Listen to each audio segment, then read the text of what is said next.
What if nearly everything you've been taught about surviving a narcissist is actually backwards? What if the people who stay trapped the longest are often the strongest ones, while a completely different kind of person quietly walks away and never turns back?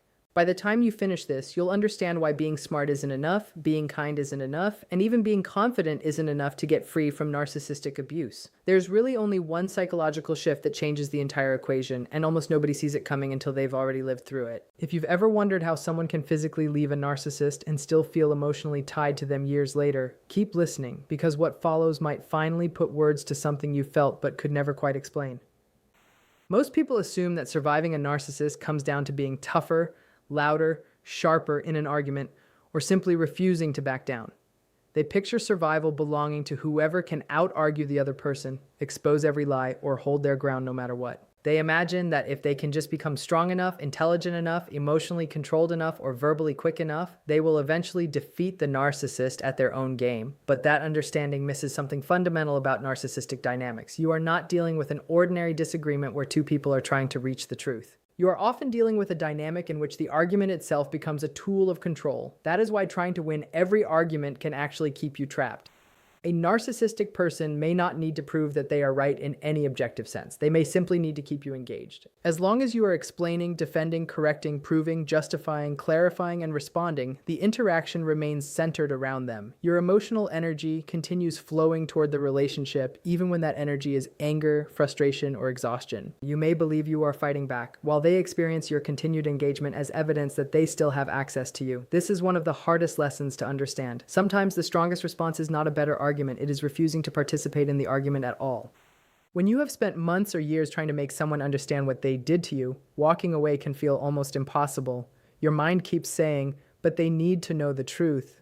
You want them to acknowledge what happened. You want them to admit that they lied. You want them to recognize how much they hurt you. You want them to understand that you were not the problem they claimed you were. And that desire is completely understandable. But emotional freedom begins when you realize that your healing cannot depend on another person's willingness to validate your reality. If someone has repeatedly demonstrated that they distort conversations, deny obvious events, shift blame, manipulate context, or turn your pain into an attack against you, then providing them with even more explanations may not create understanding. It may simply create more material for another argument.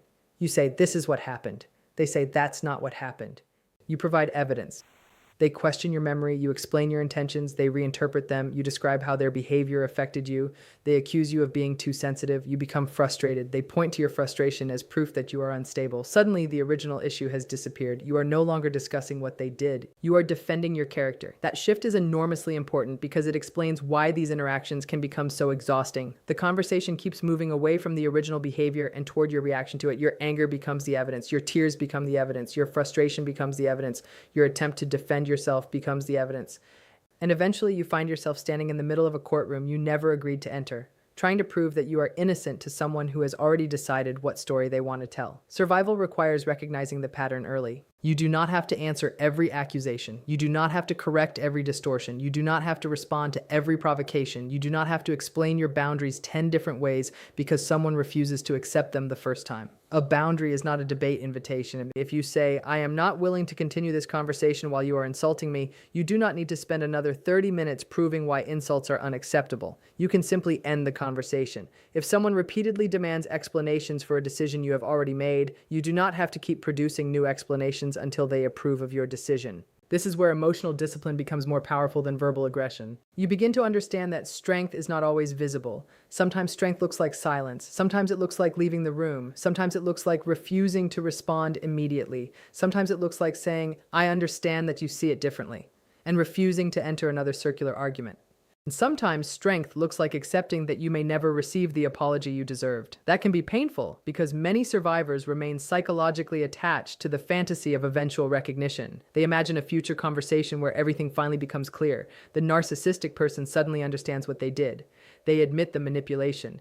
They apologize sincerely. They finally see the person's value. But healing cannot be postponed until that imaginary conversation happens. You have to begin building a life that no longer requires their confession. This does not mean becoming cold or cruel. It does not mean becoming narcissistic yourself. It does not mean treating everyone as dangerous or assuming every difficult person has a personality disorder. It means learning to distinguish between healthy conflict and destructive relational patterns. Healthy conflict has room for accountability. Healthy conflict allows both people to reconsider their position. Healthy conflict can tolerate the sentence, "I was wrong." Healthy conflict does not require one person to surrender their perceptions simply so the other person can feel superior. And that distinction matters because surviving emotional manipulation is not about becoming better at manipulation. It is about becoming less manipulable. You stop giving endless explanations. You stop chasing closure from someone who keeps moving the finish line. You stop trying to convince someone of your worth. You stop treating their approval as the final authority on your character. You begin asking a different question, not how can I make them understand me, but what do I know, what do I need, and what action protects my peace? That question changes everything. Because the moment your focus shifts away from controlling their perception and toward controlling your own participation, the dynamic begins to lose power over you. You may still feel angry, you may still feel hurt, you may still have moments when you desperately want to defend yourself. Healing does not mean becoming emotionally unaffected. It means learning that emotions do not have to dictate your next move. You can feel anger without sending the message. You can feel the urge to prove yourself without beginning another argument. You can recognize manipulation without announcing that you have recognized it. You can understand the game without continuing to play, and that may be one of the most important forms of strength available to you, because the goal is not to defeat another person. The goal is to stop losing yourself. You do not need to become louder than the narcissist. You do not need to become more aggressive. You do not need to memorize every manipulation tactic or prepare a perfect response to every accusation. Your deepest form of protection comes from developing enough internal clarity that you no longer need their agreement before trusting your own experience. When you know what you experienced, you do not need to relive it every day trying to prove it. When you know what your boundary is, you do not need permission to enforce it. When you know that a relationship repeatedly damages your emotional stability, you do not need to win one final argument before choosing distance. And when you finally understand that peace is more valuable than being proven right, something inside you changes. The arguments become less important. The provocations become less powerful. The accusations become easier to recognize for what they are. You stop measuring your strength by how effectively you can fight back. You start measuring it by how effectively you can remain connected to yourself. That is the deeper meaning of survival. It is not becoming unbeatable in someone else's battlefield. It is realizing that you are allowed to leave the battlefield altogether. But relationships with narcissists don't follow the normal rules of conflict. A narcissist tends to treat any confrontation as engagement, and that engagement is exactly what keeps the whole unhealthy cycle running. Every time you try to prove your point, defend who you are, or demand accountability, you're handing them another opening to manipulate the situation. This is precisely why so many genuinely intelligent, accomplished, emotionally resilient people end up stuck for years. All that strength gets funneled into trying to fix something that was never actually fixable by them in the first place. The person who actually gets free isn't necessarily the one who appears strongest on the outside. It's the person who realizes that freedom starts by refusing to keep playing by the old rules. Instead of trying to win every argument, they stop treating the narcissist like someone who can be reasoned with through logic or moved by empathy. They come to understand that chasing fairness from someone who actually benefits from unfairness only wears them down further. Their attention shifts away from trying to change the other person and toward protecting their own emotional state instead. They begin asking themselves completely different questions. Instead of wondering how to finally get through to the narcissist, they start asking why they've poured so much energy into being understood by someone who keeps choosing, again and again, not to understand them. That one shift in thinking moves the focus from trying to control someone else to building real stability within themselves, and that's the actual foundation of freedom, not just another form of ongoing emotional survival. One of the biggest misconceptions about escaping a narcissist is thinking the solution is simply becoming emotionally tougher than they are. Resilience helps, sure, but the real turning point is emotional detachment. And to be clear, that doesn't mean turning cold or unfeeling or incapable of caring about people. It means reaching a place where your emotional state is no longer at the mercy of someone else's unpredictable mood swings. A narcissist typically depends on keeping the people around them emotionally hooked, whether that's through affection, criticism, guilt trips, or confusion. As long as your sense of peace depends on their approval, their apology, or their affection, they still hold influence over your choices. Emotional detachment begins the moment you stop waiting for them to become the person you always hoped they'd turn into. You stop holding your breath for the sincere apology that never comes, or the flash of real empathy that always stays just out of reach. Instead of measuring your worth by how they treat you, you start measuring your life by your own values, your own decisions, your own emotional well-being. Their praise stops feeling like a drug, and their criticism starts losing its sting, because neither one actually defines who you are anymore. This change doesn't happen overnight. It happens gradually. Some days you'll still feel that old pull, second guessing yourself, replaying painful conversations on a loop in your head. But little by little, those emotional hooks lose their grip because you stop feeding them your constant attention. Your energy naturally starts flowing toward real friendships, personal growth, work that actually matters to you, and simple self-respect instead of endlessly trying to decode someone else's behavior. That's the point where the relationship stops shaping your identity and your future starts being built by your own choices instead of their emotional grip on you. A lot of people believe that getting free from a narcissist just requires finding the perfect argument, the exact right words that will finally make them see the truth. So they rehearse conversations over and over in their head, collect evidence, carefully choose their language, hoping that if they're just clear enough, understanding will finally follow. But this approach usually backfires and leaves people even more frustrated because narcissistic behavior almost never comes from a lack of information. It comes from a deep need for control, validation, or protecting a certain image of themselves. When someone is committed to defending that image no matter the cost, even the clearest, most reasonable explanation can get dismissed, twisted around, or used against you. That's why the people who actually heal stop trying to convince and start building real boundaries instead. A boundary isn't a demand that someone else change their behavior. It's a decision about what you personally will and won't allow into your life. Instead of insisting someone stop speaking to you disrespectfully, a real boundary is about your own response. Deciding that if a conversation turns disrespectful, you're the one who ends it. The focus moves entirely away from trying to control someone else's actions and onto controlling your own reaction. At first, holding boundaries can feel deeply uncomfortable because they almost always trigger immediate pushback. A narcissist might call you selfish, dramatic, or unreasonable simply because you've stopped playing the role they expect from you. They might test your limits over and over, hoping that if they push hard enough, you'll fall back into old, familiar patterns. But the people who genuinely make it out aren't the ones with the sharpest comebacks. They're the ones who quietly hold their boundaries with consistency, even when it's hard, because every boundary that gets respected, even by yourself, rebuilds a little more self-trust and chips away at the manipulation cycle. Something that gets overlooked constantly is that healing from a narcissistic relationship isn't only a mental or emotional process, it's a physical one too. Long-term exposure to manipulation, unpredictability, harsh criticism, and emotional volatility puts real constant strain on your nervous system. Over time, your body starts adapting to an environment where it's braced for conflict at any second. You might catch yourself over-analyzing a simple text message, feeling anxious every time your phone buzzes, or physically tensing up just because someone raises their voice nearby. None of that means you're weak. It means your body has learned, through repeated experience, to treat relationships as dangerous instead of safe. Living in that constant state of high alert makes it genuinely hard to think clearly.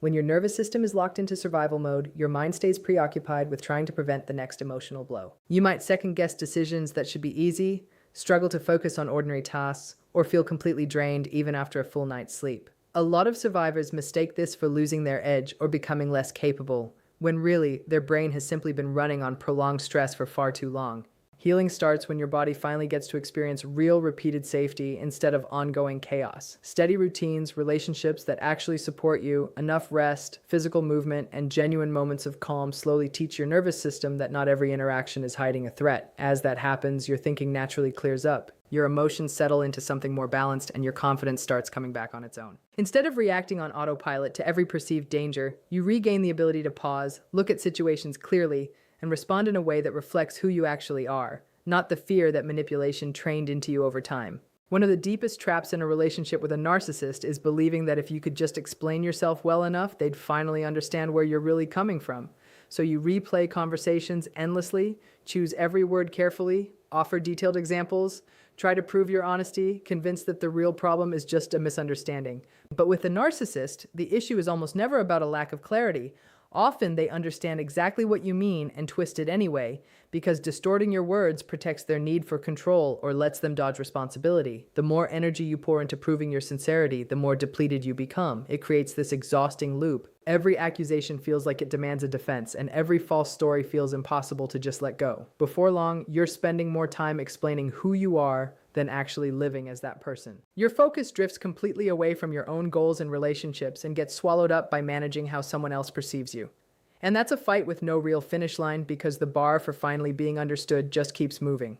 The people who eventually break free come to realize that being misunderstood by someone who's committed to misunderstanding them isn't a personal failure at all. They stop tying their worth to whether the narcissist agrees with their version of events. Instead, they let their actions, their values, and their consistency speak for themselves. They start recognizing that not every accusation deserves a response, and not every conflict is worth stepping into. By letting go of the need to correct every false belief or win every single argument, they take back the time, energy, and inner steadiness that had been completely swallowed up by a fight they were never going to win. Maybe the deepest loss in a narcissistic relationship isn't the wasted time or missed opportunities or even the relationship itself. It's the slow, quiet erosion of who you actually are. It rarely happens all at once. It happens through 100 small compromises that each seem minor in the moment. You stop sharing certain opinions because they always lead to a fight. You give up hobbies because they get mocked or brushed off. You become hyper careful about what you say, how you dress, who you spend time with, or what actually brings you joy, all just to avoid setting them off. Without even realizing it, your entire life starts organizing itself around keeping someone else comfortable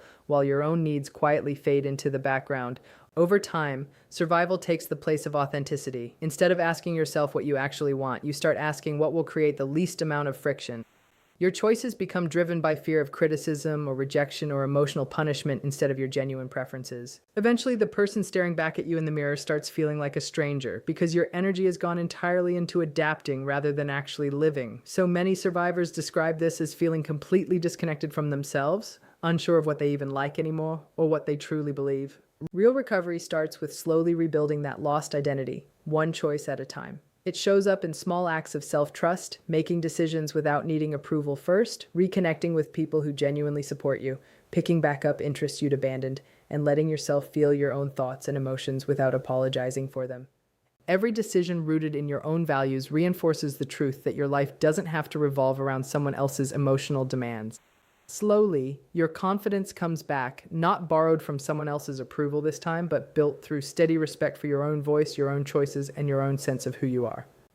One of the hardest things to accept after living through narcissistic abuse is that hope itself can become the very thing keeping you stuck. Not hope in general, but that very specific hope that one day the narcissist will finally see the pain they caused, take real responsibility, and become the person you always believed they were capable of being.